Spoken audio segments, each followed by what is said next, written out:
Hello, everybody. We are back again, and it is a day before I go to work and school, so I might sound a little sleepy. I was up doing homework.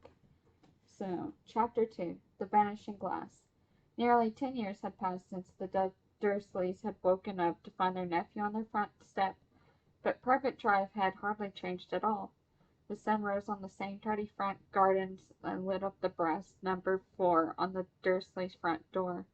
It crept into their living room, which was almost exactly the same as it had been on the night when Mr. Dursley had seen that fateful news report about the owls. Only the photographs on the mantelpiece really showed how much time had passed. 10 years ago, there had been lots of pictures of what looked like large pink beach balls wearing different colored bonnets, but Dudley Dursley was no longer a baby, and now the photograph showed a large blond boy riding his first bicycle on a carousel at the fair, playing a computer game with his father, being hugged and kissed by his mother. The room held no sign of at all that another boy lived in the house. Yet Harry Potter was still there, asleep at the moment, but not for long. His Aunt Petunia was awake, and it was her shrill voice that made the first noise of the day. Up! Get up now! Harry woke with a start. His aunt rapped on the door again. Up! She screeched. Harry heard her walking towards the kitchen, and then the sound of the frying pan being put on the stove. He rolled onto his back and tried to remember the dream he had been having. It had been a good one. There had been a flying motorcycle in it. He had a funny feeling he'd had the same dream before. His aunt was back outside the door. Are you up yet? She demanded. Nearly, said Harry. Well, get a move on. I want you to look after the bacon. And don't you dare let it burn. I want everything perfect on Duddy's birthday. Harry groaned. What did you say? His aunt snapped through the door. Nothing, nothing. Dudley's birthday. How could he have forgotten? Harry got slowly out of the bed and started looking for socks. He found a pair under his bed, and after pulling a spider off one of them, put them on. Harry was used to the spiders because the cupboard under the stairs was full of them, and that was where he slept. When he was dressed, he went down the hall into the kitchen. The table was almost hidden beneath all Dudley's birthday presents. It looked as though Dudley had gotten the new computer he wanted, not to mention the second television and the racing bike. Exactly why Dudley wanted a racing bike was a mystery to Harry, as Dudley was very fat and hated exercise, unless of course involved punching somebody. Dudley's favorite punching bag was Harry, but he couldn't often catch him.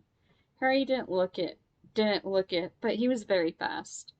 Perhaps it had something to do with living in the dark cupboard, but Harry had always been small and skinny for his age.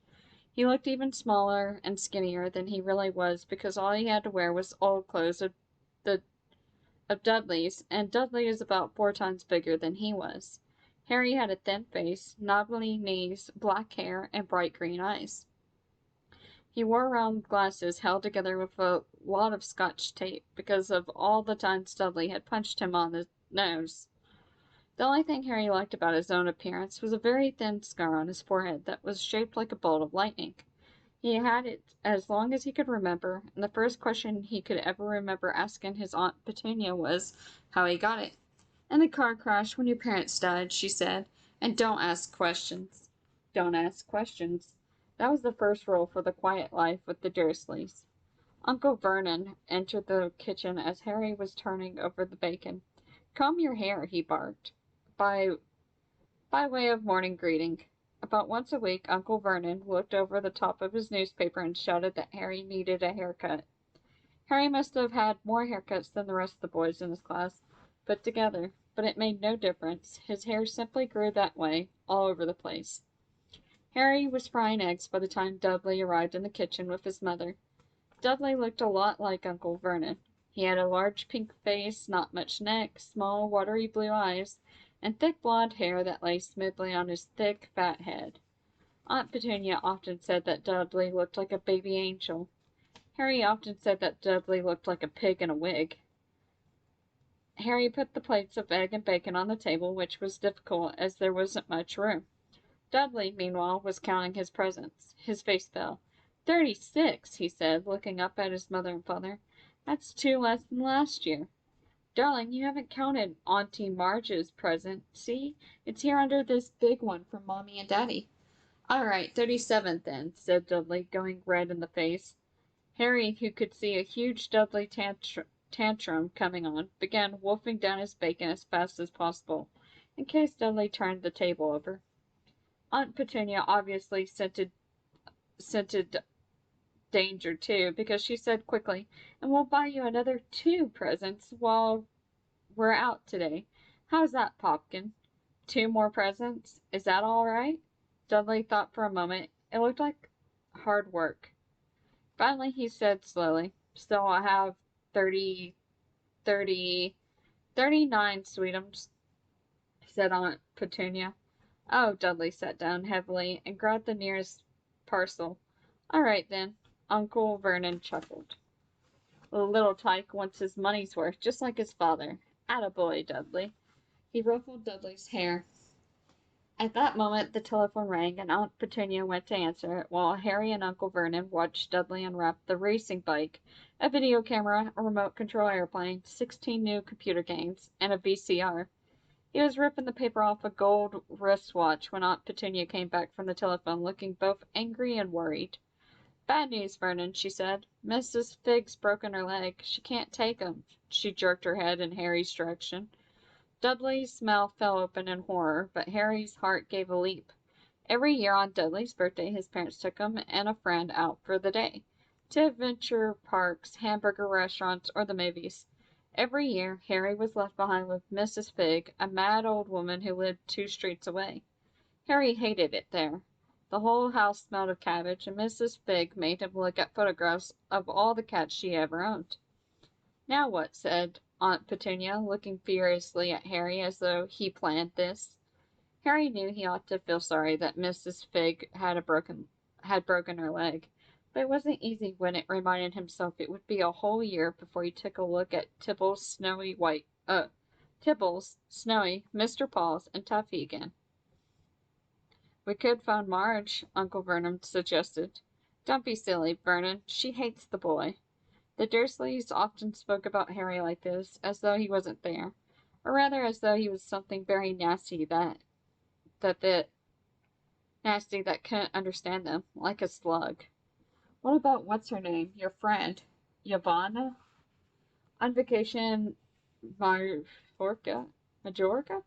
Snapped Aunt Petunia. "You could just leave me here," Harry put in hopefully. He'd be able to watch what he wanted on television. For a change, and maybe even have to go on Dudley's computer. Aunt Petunia looked as though she'd just swallowed a lemon. "And come back and find the house in ruins?" she snarled. "I won't blow up the house," said Harry, but they weren't listening. "I suppose we could take him to the zoo," said Aunt Petunia slowly, "and leave him in the car." "That car is new. He's not sitting in it alone." Dudley began to cry loudly. In fact, he wasn't really crying. It had been years since he really cried, but he knew that if he screwed up his face and wailed, his mother could give him anything he wanted. "Dinky Dudley Duns, don't cry. Mommy won't let him spoil your special day," she cried, flinging her arms around him. "I don't want him to come," Dudley yelled between huge pretend sobs. "He always spoils everything." He shot Harry a nasty grin through the gap in his mother's arms. Just then the doorbell rang. "Oh, good Lord, they're here," said Aunt Petunia frantically, and a moment later Dudley's best friend, Piers Polkiss, walked in with his mother. Piers was a scrawny boy with a face like a rat. He was usually the one who held people's arms behind their backs while Dudley hit them. Dudley stopped pretending to cry at once. Half an hour later, Harry, who couldn't believe his luck, was sitting in the back of the Dursleys' car with Piers and Dudley, on the way to the zoo for the first time in his life. His aunt and uncle hadn't been able to think of anything else to do with him, but before they left, Uncle Vernon had taken Harry aside. "I'm warning you," he said, putting his large purple face right up close to Harry's. "I'm warning you now, boy. Any funny business, anything at all, and you'll be in that cupboard from now until Christmas." I'm not going to do anything," said Harry. "Honestly, But Uncle Vernon didn't believe him. No one ever did. The problem was, strange things often happened around Harry, and it was just no good telling the Dursleys he didn't make them happen. Once Aunt Petunia, tired of Harry coming back from the barber's looking as though he hadn't been at all, and had taken a pair of kitchen scissors and cut his hair so short he was almost bald except for his bangs, which she left to hide that horrible scar. Dudley had laughed himself silly at Harry, who spent a sleepless night imagining school the next day, where he was already laughed at for his baggy clothes and taped glasses. Next morning, however, he had gotten up to find his hair exactly as it had been before Aunt Petunia had sheared it off. He had been given a week in his cupboard for this, even though he had tried to explain that he couldn't explain how it had grown back so quickly. Another time Aunt Petunia had been trying to force him into a revolting old sweater of Dudley's, brown with orange puffballs. The harder she tried to put it over his head, the smaller it seemed to become, until finally it might have fitted a hand puppet, but certainly wouldn't fit Harry. Aunt Petunia had decided it must have shrunk in the wash, and to his great relief, Harry wasn't punished. On the other hand, he got into terrible trouble for being found on the roof of the school's kitchen. Dudley's gang had been chasing him as usual when, as much to Harry's surprise as everyone else's, there he was sitting on the chimney. The Dursleys had received a very angry letter from Harry's headmistress telling them Harry had been climbing school buildings, but all he tried to do, as he shouted at Uncle Vernon through the locked door of his cupboard, was jump behind the big trash cans outside the kitchen doors. Harry supposed that the wind must have caught him in mid-jump. But today, nothing was going to go wrong. It was even worth being with Dudley and Piers to be spending the day somewhere that wasn't school, his cupboard, or Mrs. Figg's cabbage-smelling living room. While he drove, Uncle Vernon complained to Aunt Petunia. He liked to complain about things. People at work, Harry, the council, Harry, the bank, and Harry were just a few of his favorite subjects. This morning it was motorcycles. Roaring along like maniacs, the young hoodlums, he said as the motorcycle overtook them. I had a dream about a motorcycle, said Harry, remembering suddenly. It was flying. Uncle Vernon nearly crashed into the car in front. He turned right around in his seat and yelled at Harry, his face like a gigantic beet with a mustache. Motorcycles don't fly. Dudley and Piers snickered. I know they don't, said Harry. It was only a dream. But he wished he hadn't said anything. If there was one thing the Dursleys hated even more than him asking questions, it was him talking about anything acting in a way it shouldn't, no matter what it was. In a dream or even a cartoon, they seemed to think he might get dangerous ideas. It was a very sunny Saturday, and the zoo was crowded from families. The Dursleys bought Dudley and Piers large chocolate ice creams at the entrance. And then, because the smiling lady in the van had asked Harry what he wanted before they could hurry him away, they bought him a cheap lemon ice pop. It wasn't bad either, Harry thought, licking it as they watched a gorilla scratching its head. It looked remarkably like Dudley, except that it wasn't blonde. Harry had the best morning he had in a long time. He was careful to walk a little way apart from Dursley so that Dudley and Piers, who were starting to get bored with animals by lunchtime, wouldn't fall back on their favorite hobby of hitting him. They ate in the zoo restaurant, and when Dudley had a tantrum because his Knickerbocker glory didn't have enough ice cream on top, Uncle Vernon bought him another one, and Harry was allowed to finish the rest. Harry felt afterward that he should have known it was all too good to last. After lunch, they went to the reptile house. It was cool and dark in there, and lit windows all along the walls. Behind the glass, all sorts of lizards and snakes were crawling and slithering over bits of wood and stone. Dudley and Piers wanted to see huge, poisonous cobras and thick, man-crushing pythons. Dudley quickly found the largest snake in the place. It could have wrapped its body twice around Uncle Vernon's car and crushed it into a trash can, but at the moment it didn't look in the mood. In fact, it was fast asleep. Dudley stood with his nose pressed against the glass, staring at the glistening brown coils. Make it move, he whined at his father. Uncle Vernon tapped on the glass, but the snake didn't budge. Do it again, Dudley ordered. Uncle Vernon rapped the glass smartly with his knuckles, but the snake just snoozed on. This is boring, Dudley moaned. He shuffled away. Harry moved in front of the tank and looked intently at the snake. He wouldn't have been surprised if it had died of boredom itself. No company except stupid people drumming their fingers on the glass, trying to disturb it all day long. It was worse than having a cupboard as a bedroom, where the only visitor was Aunt Petunia, hammering on the door to wake you up. At least he got to visit the rest of the house.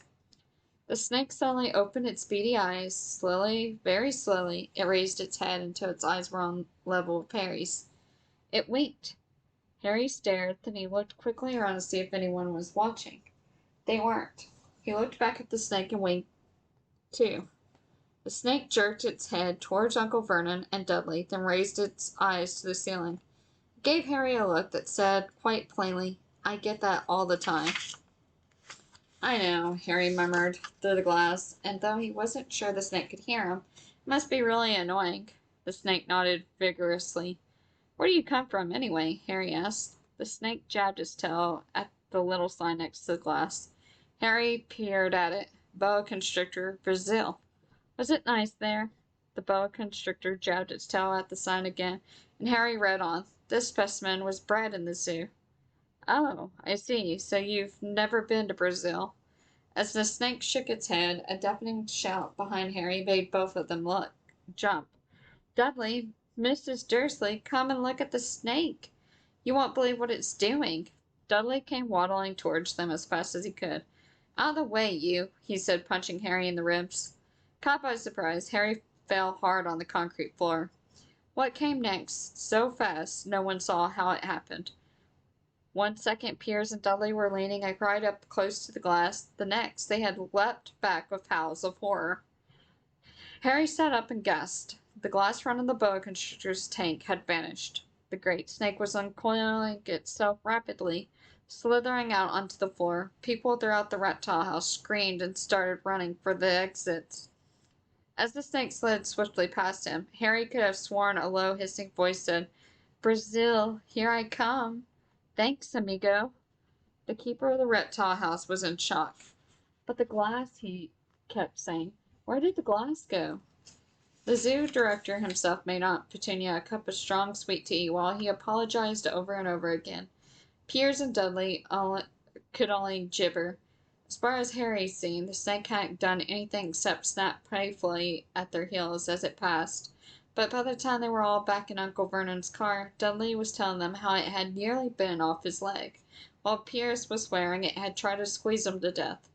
But worst of all, for Harry at least, was Piers calming down enough to say, Harry was talking to it, weren't you, Harry? Uncle Vernon waited until Piers was safely out of the house before starting on Harry. He was so angry he could hardly speak. He managed to say, Go, cupboard, stay, no meals, before he collapsed into a chair, and Aunt Petunia had to run and get him a large brandy. Harry lay in his dark cupboard much later, wishing he had a watch. He didn't know what time it was, and he couldn't be sure the Dursleys were asleep yet. Until they were, he wouldn't risk sneaking to the kitchen for some food.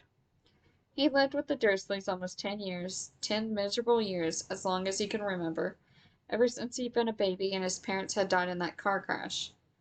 He couldn't remember being in the car when his parents had died. Sometimes, when he strained his memory during long hours in his cupboard, he came up with a strange vision, a blinding flash of green light, a burning pain on his forehead. This, he supposed, was the crash, though he couldn't imagine where all the green light came from. All he could remember was he couldn't remember his parents at all. His aunt and his uncle never spoke about them, and of course he was forbidden to ask questions. There was no photographs of them in the house. When he had been younger, Harry had dreamed and dreamed of some unknown relation coming to take him away, but it had never happened. The Dursleys were his only family, yet sometimes he thought, or maybe hoped, that strangers in the street seemed to know him. Very strange strangers they were, too. A tiny man in a violet top hat had bowed to him once while out shopping with Aunt Petunia and Dudley. After asking Harry fiercely if he knew the man, Aunt Petunia had rushed them out of the shop without buying anything. A wild-looking old woman dressed all in green had waved merrily at him once on a bus. A bald man in a very long purple coat had actually shaken his hand in the street the other day, and then walked away without a word. The weirdest thing about all these people was the way they seemed to vanish the second Harry tried to get a closer look. At school, Harry had no one. Everybody knew that the Dudley's gang hated that odd Harry Potter in his baggy old clothes and broken glasses, and nobody liked to disagree with Dudley's gang. And that's the end of chapter 2, so I hope you guys enjoy. We're getting further and further in the book, at least. I think there's 17 chapters, so we'll see how far we go. I hope you guys enjoyed, and I'll see you in the next one. Bye-bye!